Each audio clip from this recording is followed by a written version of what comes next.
people how to perfect their shavasana practice to bring their skeleton and their yoga mat. So they're not afraid.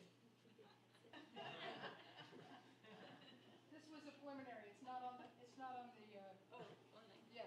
It's not official.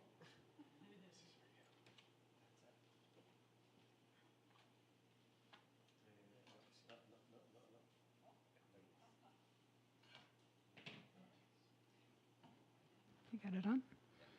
Okay, very good.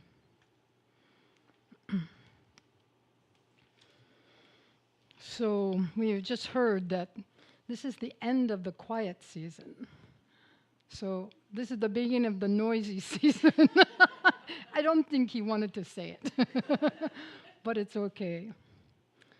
We are all vibrational beings. Everything in us and around us is in motion. There's planetary motion. Right now, you are traveling 940 miles an hour in the Bahamas. I checked it. If you were at the equator, it would be 1,000 miles an hour. So even while you're quietly sitting in meditation, you are so busy moving. And the Earth revolves around the sun at 66,600 miles per hour. You can add that to the speed that you're going. If you feel like you're going too fast, well, this is why. The solar system orbits the center of the Milky Way at 514,000 miles per hour. And every atom in the universe is in constant motion. A cloud of electrons pulsate with potentials around every nucleus. Some of this motion is audible to us. For humans, we can hear frequencies from 20 to 20,000 hertz. And dogs can hear even better than we can. They can hear from 20 to 60,000 hertz. How are we doing, Raj? Yeah, okay. We humans love to make noise. And some of that noise is actually healing and healthy for our earthbound bodies. I'm here to explore with you the ways that we can, in fact, bias our bodies toward health and wholeness with self-created sound. Now, being here and talking about singing and so forth to all of you, it's really, do you know this phrase, selling ice cubes to the Inuit, or coal to Newcastle? You all already hear in the midst of all of this sound being created, beautiful sound, healing sound, uplifting sound. Your cells are also in motion. Blood cells and some other cells circulate in the body. And cells themselves are quite busy inside. It's all a current of sound or song, if you will. I know I'm not having a good day if I'm not singing. Sometimes I catch myself not singing in a day, and I know there's something off for me. So I'm going to start with these opening mantras. Om Ekadantaya Vidmahe Vakratundaya Dhimahi Tanodanti Prachodayata. Om Ekadantaya Vidmahe Vakratundaya Dhimahi Tanodanti Prachodayata. Om Gam Ganapataye Namaha. Om Gam Ganapataye Namaha. Om Gam Ganapataye Namaha. Om Aim Saraswatye Namaha. Om Aim Saraswatye Namaha. Om Aim Saraswatye Namaha. Om Shri Mahalakshmi Namaha. Om Shri Mahalakshmi Namaha. Om Shri Mahalakshmi Namaha. Om Dum Durgaye Namaha. Om Dum Durgaye Namaha. Om Dum Durgaye Namaha. Om Tare Tu Tare Turve Soha. Om Tare Tu Tare Turve Soha.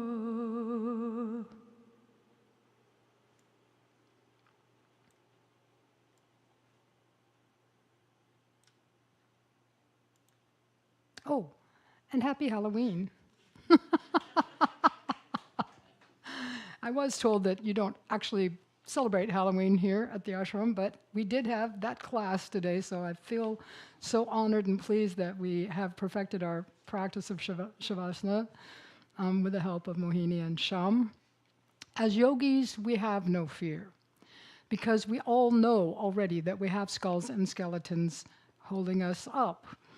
And Halloween itself, actually, before it was changed, was called Samhain.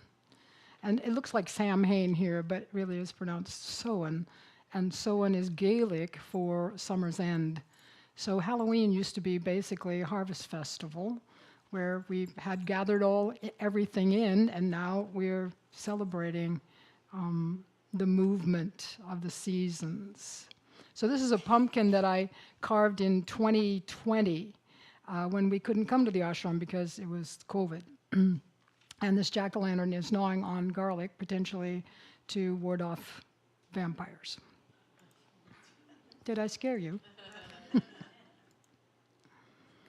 So recently I discovered another way to make a joyful noise for health and wholeness. And, oh, what happened there? I didn't intend that. And it's actually humming. Humming is amazing, and I just found this out relatively recently. So I'm very interested to work with you if you come to the workshop for singing for health and also humming for health. And I'm going to talk a little bit about that tonight and what actually happens in our bodies when we do this practice. So I would like now to do what is called a land acknowledgement. This is something that seeks to honor the people who came before us, who loved and cared for the land, and who in many cases still live on it. And as you take this slide in,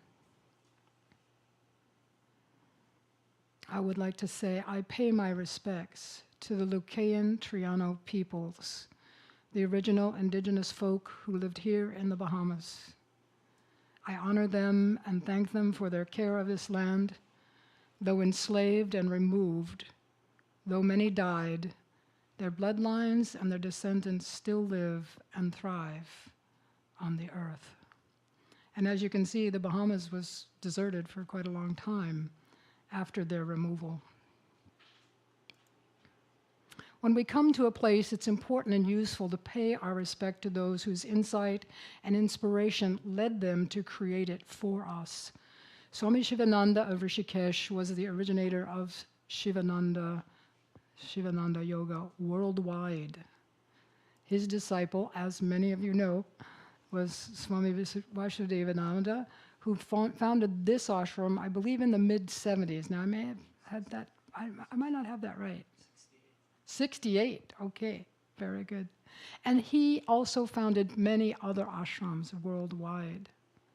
Swami Swarupananda is the present spiritual director or acharya of this ashram, and to these leaders we offer our respect and our thanks. And we also thank the many swamis, brahmacharis, teachers, staff members, karma yogis, and volunteers who continue to make this yoga retreat a delightful place to visit. I've been attending here and presenting since 2011, I think, and almost every year except for during COVID. And to you, welcome to you. As participants, you too are to be honored and respected because it doesn't happen without you.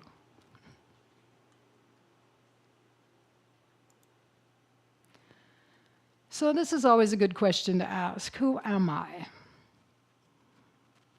Nisargadatta Maharaj came to self-realization by repeating, I am. Who am I? Sometimes I think that's the only thing I know. I exist. I am. Who am I? So I'll share some things presently about myself, and you can be thinking about who you are while I'm doing all of this. Presently, I call myself a cell-level healing facilitator. Cell-level healing is the art and science of reaching deeply into the body, to the cellular and subcellular levels, to the mental, emotional levels, to the subtle body levels, to promote balance and harmony. My mentor and teacher in this work was Dr. Joyce Hawkes, who after a near-death experience in the late 70s discovered a gift for helping people heal. She was, before that, a scientist. She didn't stop being a scientist. She just combined science and spirit for healing. She was a long-time presenter here at Sivananda Ashram because it seemed presumptuous of us to call ourselves healers. We use the term healing facilitator. While alive, Joyce supported me through breast cancer in 2010, then colon cancer in 2014, and after her death in 2023, she helped me from the spirit realm through a diagnosis of endometrial cancer. So I am a 3-time cancer survivor, and she's still at work in that next place. I feel her, I feel connected to her, and I know that she's still guiding me and many of her students. And many of her students and my friends also were helping me and supporting me with healing energy, including people here in the ashram. I grew up singing and being in choir. My mom taught me my first songs. I was a school music teacher in Northern California where I taught 1,600 students a week. I saw every kid in town between the ages of 5 and 12 every week. And the first year, I caught every cold in town as well. And in 2015, I received ordination as an interfaith minister from Marilyn Rosner, who is a dear, dear friend of this ashram and of mine. And in 2028, under the name Amanda Lorenzo, here's Amanda Lorenzo, I published a series of children's books which are currently out of print. So if you have one of these, they are now collector's items and therefore priceless. Now, I could also call myself a mad lover of God, a mushroom finder, a crazy dancer, a wife, daughter, sister, auntie, and grandmother. All of us have many roles. But that basic question rolls on. Who am I? I am. Who am I? My goal this week is to turn you on to your own healing nature through self-created sound. And I do want to honor my teachers, and you may want to bring your teachers to mind right now. There's plenty of room in the satsang hall for all of your teachers to come and be around you in a cloud. I owe so much to these beautiful people. My mom, on the upper left, she taught me about God's love.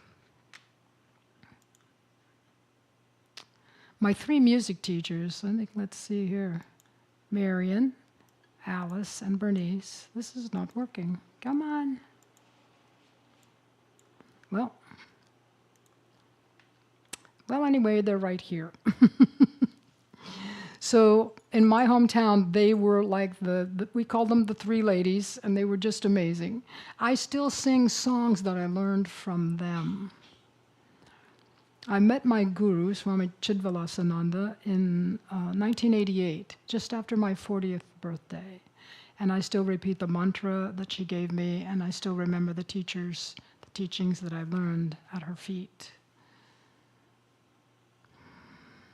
Sally Kempton, upper middle here, really ignited my love of meditation. She has a book out called meditation for the love of it. Sally says, the meditation you will do is the meditation that will work. So she just basically says, go for it. She's passed now, but her teachings are still available. Her book is still available, and I think a lot of online teachings. Sally was very, very smart, and she had been a journalist before being a Swami for a period of time. And she has a unique quality of being able to turn the esoteric teachings of meditation into Western prose so that we can get it. On the lower left, you see a picture of my dear friend and wife, Joyce Hawkes, my mentor in the practice of energetic healing and my partner for 14 years before her sudden death in 2023. And on the right here, lower right, Dr. Paulette Roscoe. Paulette is with me right now, this week, and she is my very wise, kind, and generous life partner. Now, who's missing? Let's see, that person in the upper right, who is that? Uh-oh, not him. Gotta go back. Okay, upper right here is Leah Hokinson. Leah is my beautiful music director on a little island in British Columbia where I sing with Paulette and a couple other people over here, my friends, in a 40-voice choir. And she is the most beautiful and loving and amazing human being. When I talked to her about this class, she gave me full permission to use any of her songs, any of her music, any of her teachings. So we'll be diving into a little bit of that in a bit. So I thought, uh-oh, all my best teachers are female. I better take a look, at something else, see what else happened. So here were a bunch of guys who did gift me and taught me. My dad taught me how to hunt. I don't do that anymore. He was a very quiet man, and he was often absorbed in sort of his own mind. He was an insomniac. He was a self-trained, educated person who passed the licensing to be an operating engineer. So he's pretty smart. And Mr. Baldwin gave me that nickname, Horrible Helen, and I still use it. I kind of like it, actually. So if you ever, anybody of you online gaming, if you run into somebody named Horrible Helen, that's me, okay? Mr. Rice was tall, and he taught us science, and he taught me to love and care for violets. My brother taught me how to ride a motorcycle, and he also was problematic for me. So both he and my dad taught me through negative example. And negative example works. Hey, you just have to know how to take it in and how to avoid whatever it is that's going on. I had a couple of beautiful singing teachers when I was in college, and they taught me art songs in German and French and English. But it wasn't until I started sitting on the floor singing in Sanskrit in my 40s that my voice really opened up. Russell Paul taught me how to properly sing both Vedic and Tantric mantras, bless his heart. And that guy, Jack Elias. Jack was my hypnotherapy teacher. And he taught me that one way or another, all of us are already in a trance, the trance of our own life story. His book, Finding True Magic, is an excellent guide to the study of hypnosis and hypnotherapy. And he's kind of a cool guy. He hangs out with Buddhists and with Hindus, giving equal time.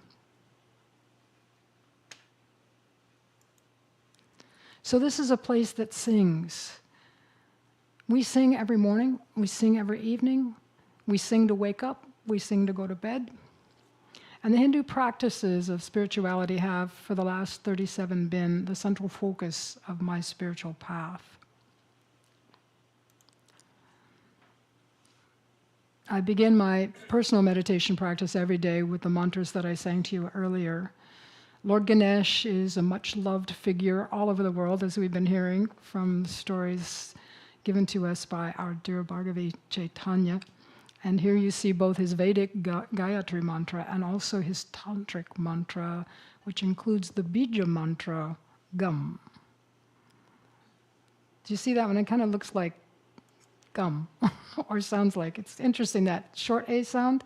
It's hard to differentiate between and So a Bija mantra is, a Bija is a seed, and a seed here in this case is said to contain the entire energy of the deity itself. So if you say Gam, you've got Ganesh, Lord Ganesh, all in one syllable, all in one sound form.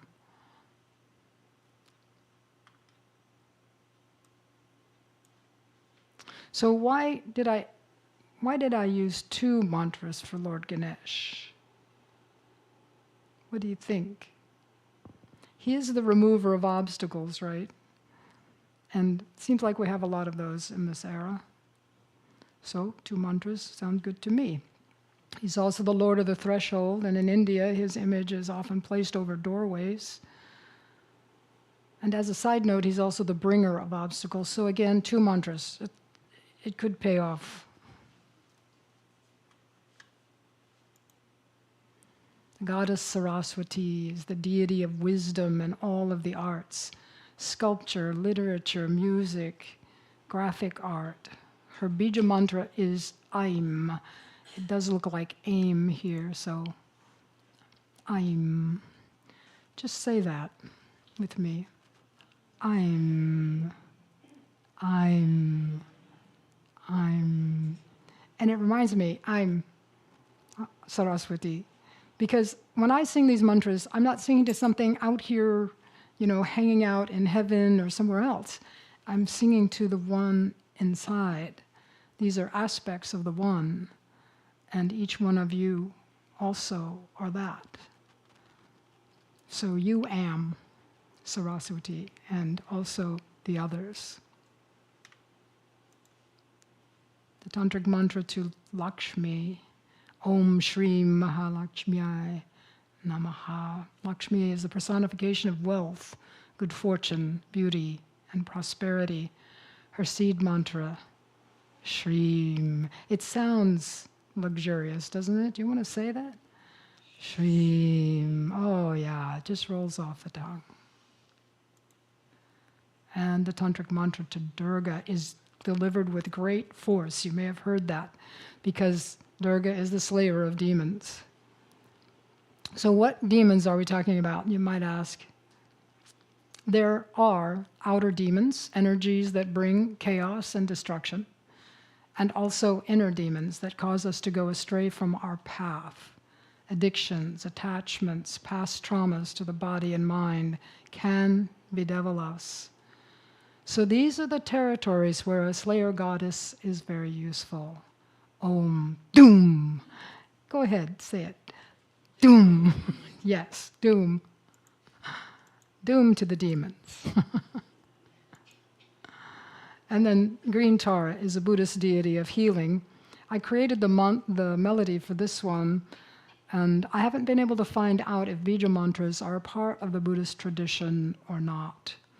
But this mantra invokes the compassion of Tara and is believed to eliminate disease, troubles, disasters, and negative karmas, and also bring blessings, longer life, and even wisdom to transcend one's circle of reincarnation.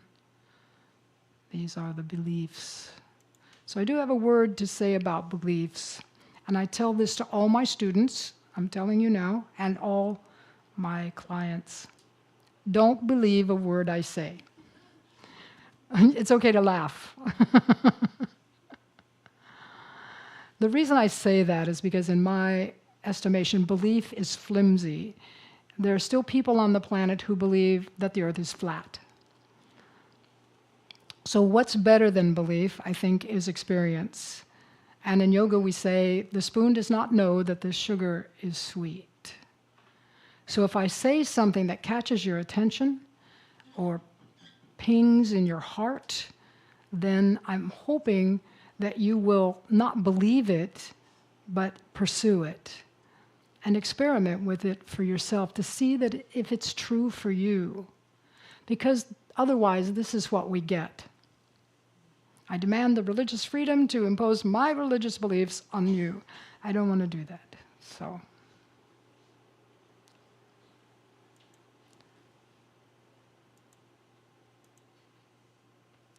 So here we have also, Bija mantras are also there in the body. So these seed mantras we'll be working with in class. And you see on the left that the 6th and 7th appear to be O and M. And in some charts you'll see Om and Ah. And I don't think it matters very much. Again, you can experiment for yourself with what happens for you when you get to these upper chakras and you want to repeat a seed mantra. Let's just repeat them like 3 times from the bottom root chakra up to the top. Lam, lam, lam, vam, vam, vam, ram, ram, ram, yam, yam, yam, hum, hum, hum, oh, oh, oh, Lovely. And then these others on the other side are basic or fundamental Bija mantras, which we will be working with in class and experience them for ourselves. Let's repeat these from the top down. Om, Om, Om, Kreem, Kreem, Kreem, Shreem, Shreem, Shreem, Hreem, Hreem, Hreem, Hum, Hum, Hum. I'm not going to share with you what those are about unless you come to class. So, let's make a joyful noise. But what if we're not feeling very joyful? We've already warmed up, but what do we do? Well, we can give a feeling a voice instead of a story. Our minds are constantly creating stories about why we're not joyful or this or that or the other thing. But if we just let that part of us that's not feeling okay, not feeling great, not feeling positive, if we just let it speak, then we can go on. Because we're acknowledging that we are people of many different parts. And every part gets to be acknowledged and be okay, just where it is. We don't have to push down or suppress what we're feeling. So giving it a sound could really help. And let's just do this. Let's practice, even if you're feeling great right now. How about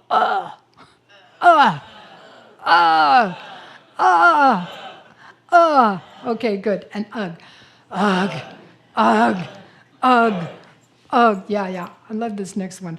Wah, wah, wah, wah. It reminds me of Peanuts cartoons. There was always somebody doing wah in a Peanuts cartoon. And oi. You know, in the UK, somebody will just say, oi, you, what are you doing? Oi, over there. And to get your attention, right? But in Yiddish, there are some actual phrases that are speaking our pain. Oi vey, you can say it. Oi vey, vey means pain, yeah. And oi gewalt, shock, alarm, dismay. It's like pain, like multiplied, right? So Joyce was funny. She didn't do languages even though she had to learn Russian and German, and translate those 2 languages, scientific papers, into those 2 languages, or from those 2 languages into English. She wasn't really great at it, you know. And she would say, oi gevey. And I would say, Joyce, it's either oi vey or oi gewalt. You can't put them together that way. Okay. So the singing we do here at the ashram is one of the oldest forms of human song. It's call and response. It's ancient and it's relatively easy to do. A leader starts and then the rest of us repeat. So let's listen to this one, and then we'll repeat. The leader here is in the middle, and these are 3 of my students. Let's see if we can get the music to play. Morning sun, come my way. Come my way. Come my way. Come my way. Heal my pain. Heal my pain. Heal my pain. Heal my pain. Down below. Down below. Down below. Down below. Waters Down below. So that last part. Cool waters down below. Beautiful. Thank you. morning. Oh, not again, ladies. All right, here's Leah again. And this this song, the lyrics, look how old the lyrics are. Julian of Norwich. This is what I love about Leah. She sets music to Hafiz and Rumi and Emily Dickinson, and it's all just really quite beautiful. So we're going to sing this just for the fun of it. And I got my pals over here who know this song. There might be some others, but you'll learn it very, very quickly.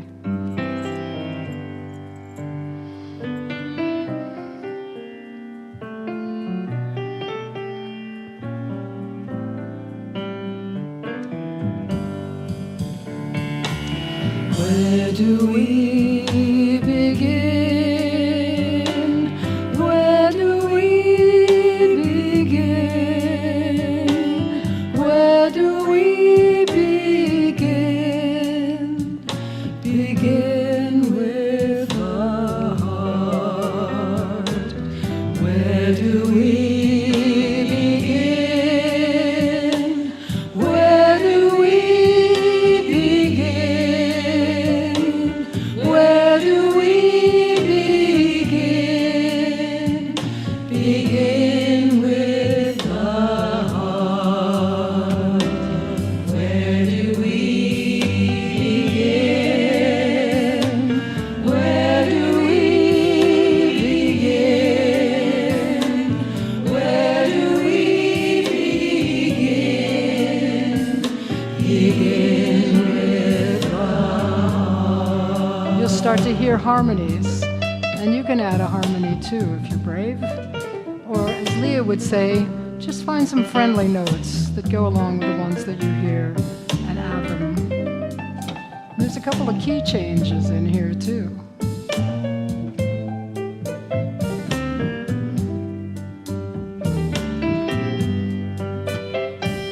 You know, the heart math people tell us that the energy around your head goes out about a foot.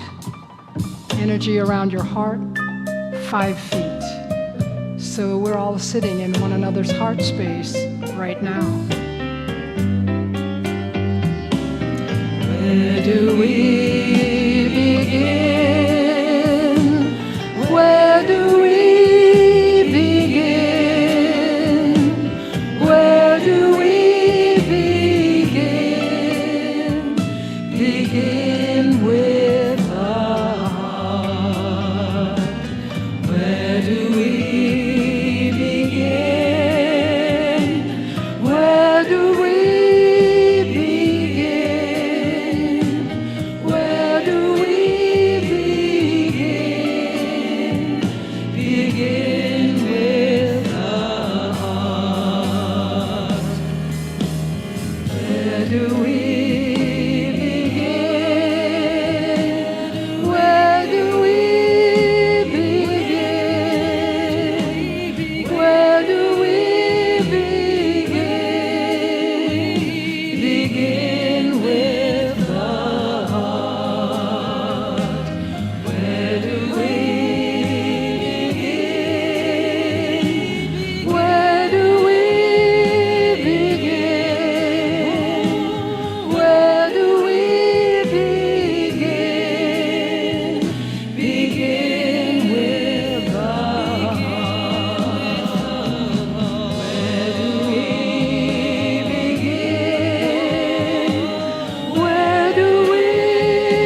can go now. So when we're singing together like that, our heart rates sync up, our breath syncs up. We're sharing those heart spaces. We're feeling the flow of the music, and we're moving. We're swaying sometimes. And when we sing together, we feel that we belong to one another. We feel we belong to the group.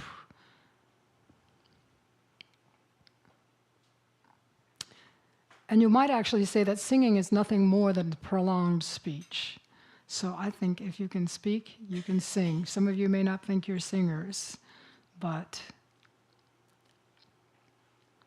there could be a singer hiding inside you. When you were little, you made sounds. You sang. Singing has saved lives. You see here, I don't know if you can see it, I'm not sure. Can you see the Big Dipper in that picture? The Big Dipper, the drinking gourd. Songs like the drinking gourd and Wade in the Water were sung by people who were guiding slaves from the southern states of the United States to freedom. They might just be out in the field singing Wade in the Water, children, to let people know they had to get into the water to get away from the dogs. Or they had to follow the North Star to know which way to go. Singing has saved lives. Here at the Bahamas, we are surrounded by the ocean and the sounds of the ocean. We get to experience the healing qualities of salt water and wet sand underfoot and open sky and flowing air. And this is just another beautiful song that Leah has done. I'm not going to sing it for you now, but we will do it in class.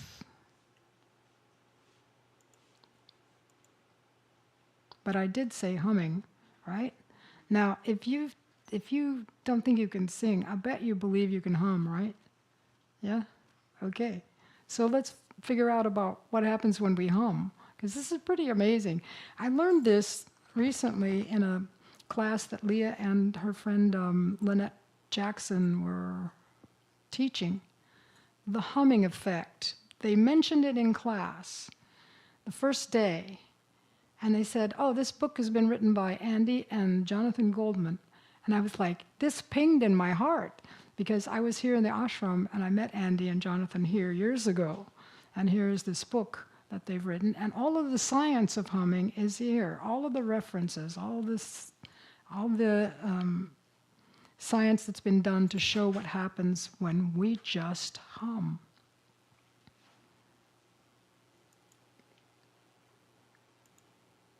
So here are some of the things that are created in the body. Anybody know this? Nitric oxide, you ever heard of that one? Nitric oxide, not nitrous oxide, that's the one the dentist gives you. Laughing gas, that's laughing gas. It's a little different.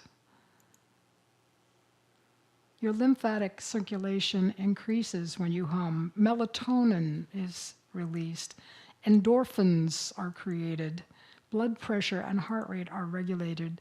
Oxytocin circulates, and stress-related hormones are reduced. Now that's a big bundle of stuff just from humming, right?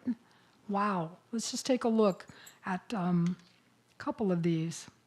Nitric oxide. Here's what happens when you create nitric oxide just by putting your lips together and humming. It's going to help your cellular metabolism. It's going to coordinate tissue energy demand. It's going to relax your blood vessels. It's going to improve blood flow and oxygen supply, and it speeds up wound healing. That's pretty interesting. Just go ahead and hum. Look, you're all on the same pitch. I love you.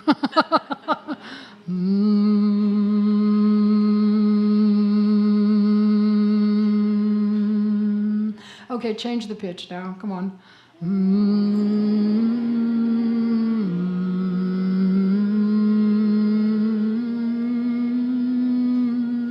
I'll teach you a couple of different ways to hum in class. You know some of them already. One of them even has a yogic name. And wound healing, hey, that's a good one too. Oh, and it reduces inflammation. Wow. Melatonin, we know melatonin is about sleep, right? But it's also about being an antioxidant and a free radical scavenger. Free radicals are things in the body that really make us sick. And we have them all the time. So having antioxidants are really important, and a lot of different antioxidants in order to catch those things that are causing oxidative stress in our cells. So here we have melatonin. And look at that, it may act as an anti-aging initiator. Yeah, I'm 77 years old, by the way.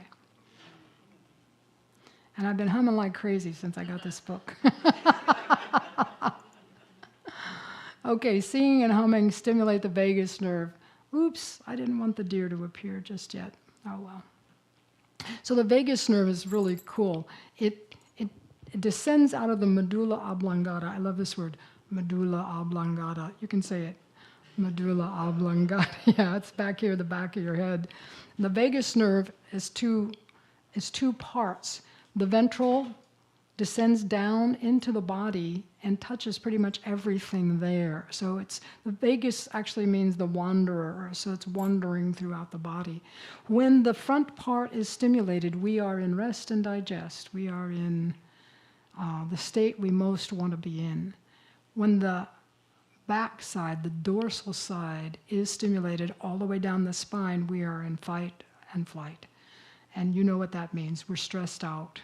So when we're stressed, just even one time, it creates a metabolism in the body that takes 3 days to get rid of. The body takes 3 days just for one stressors. And when you've got your karma yogi director telling you you've done something wrong, there's a stressor. When you've got your boss or your wife or your husband or your kids after you, and you've got more than one, you've got a metabolic storm going on. And we're in overload if we have that. So we need to have a way to get rid of it quickly. And herd animals in particular shake when they're stressed, when they've had like a scary encounter or they've been injured. And sometimes people tell us, oh, just shake it off, right? Just shake it off, go on. But do we? Or do we grit our teeth and try to keep going? So these are some difficulties. I think I'm out of time. Am I out of time? I am. So, no, don't be kind. So what I'm here to say is that activities that create a sense of belonging, strength, and pleasure, and an internal pharmacy. You are a pharmacy when you hum. You don't even have to be a singer. All of these things are created inside you.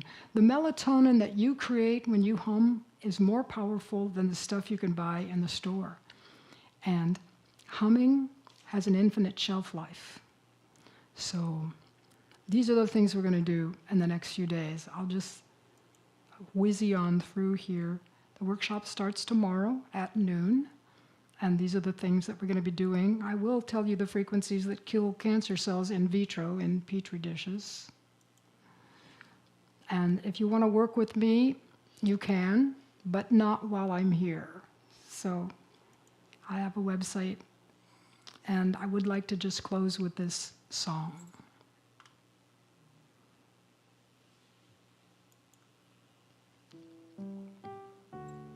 I heard Swami Swarup a few years ago answering questions. Someone asked, can there be peace in this world? And very thoughtfully he said, no. And then he paused, and we waited. And he said, maybe, if we do our work.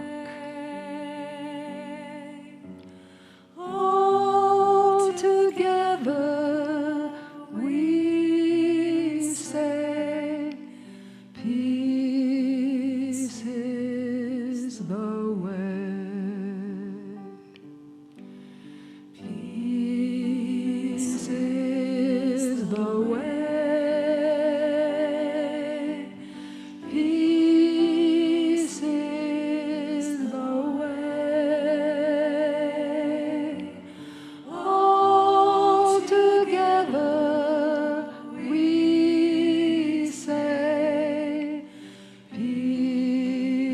is the way.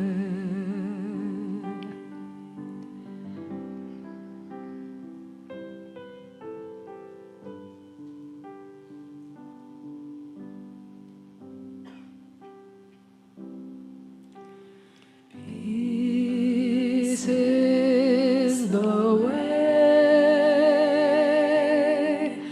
Peace is the way.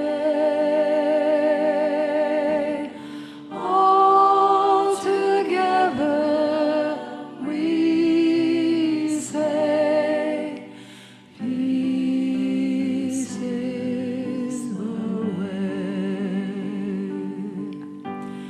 All together we say, peace is the way. Thank you so much.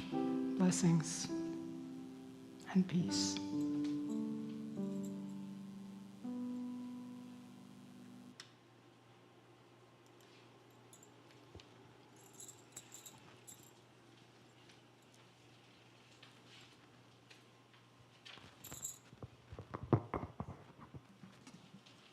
So I'd like to thank very much Helen Folsom for this beautiful presentation tonight. Let's give her a very big hand.